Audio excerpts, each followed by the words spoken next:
ఎప్పుడూ గుర్తుంచుకోవలసిన విషయాలు. శ్రావణ మాసంలో వచ్చే అమావాస్య ముందు రోజు, తరువాతి రోజు.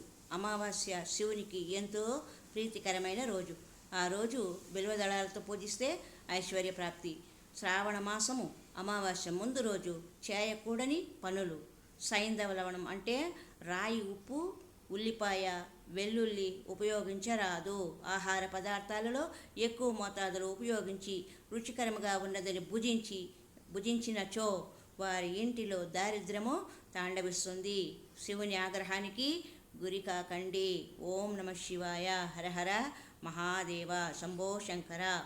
నాభము ఆకాశము, మహత్తు భూమి, సికి అగ్ని, వారి నీరు, వాయువు. పంచభూత తత్వాలలోని మొదటి అక్షరాల సమాహారమే పంచాక్షరి మంత్రమైన సమాహారము నమశివాయ. కాబట్టి శివుని ఆగ్రహానికి ఎవరు గురి కాకూడదు. శ్రావణ మాసము దేవతామూర్తులందరికీ ప్రీతికరమైనదని గుర్తించి శుచి శుభ్రతలతో, నియమనిష్ఠులతో, భగవన్నామస్మరణతో నిత్యము ఆరాధన చేసుకొని ఐశ్వర్యాభిని, ఆనందాన్ని, సుఖ సంతోషాలని పొంది మీ వారినందరినీ సుఖింపజేస్తారని ఆశిస్తూ సర్వే జనా సుఖినో భవంతు.